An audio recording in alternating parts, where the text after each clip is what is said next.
None of it mattered, not for the moment. Objects, indistinguishable in the slop, began to emerge. Days I spent toiling in the dark mines, moving stooped through propped-up tunnels, the ash clay wet and malleable to my fingers. A gas filled the air, leaking in hissing belches from the mud as I scraped and dug, and the ideas began to form. Seasons passed. I had no idea how many. I sat often at the mine's edge, gazing out across the featureless plain to a smudge of distant, creamy hills. Sometimes my old friend Fetril sat with me, keeping me company.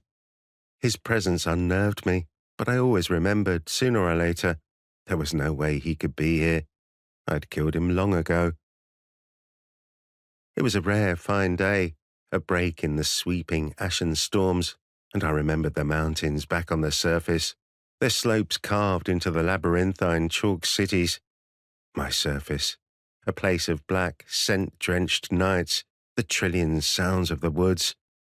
My old face, studied so often in the mirror, was now a memory so blurred that it had lost all edges and features entirely.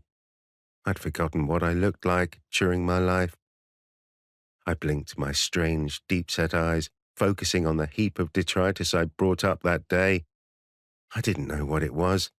I'd pick through it all as evening fell and a gas fire burned on the stove.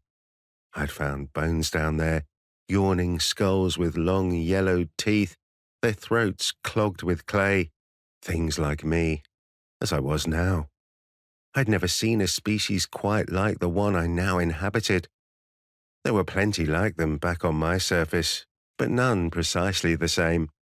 2 long limbs for walking upright, a slim thorax and willowy arms, a rounded head set atop a slender neck, 2 spherical eyeballs, and a trio of nostrils cut vertically, high up on the dark, wrinkled forehead. I caught my reflection again when the rain swept in hard one day, drenching my tunnel opening and filling its potholes with shimmering puddles. The body I inhabited possessed 8 fingers on each hand and a set of pharyngeal jaws that could expand to swallow things much larger than its head. Quite useless out here, when nothing lived but me.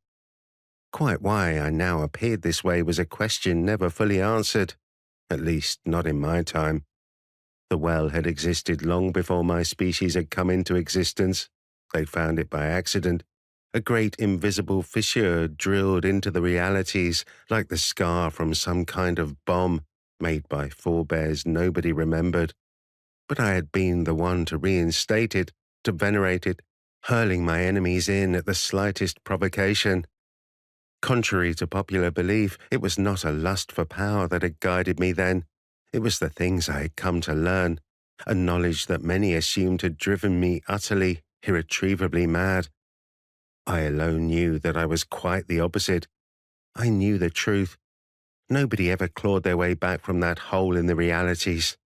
Nobody. But I would.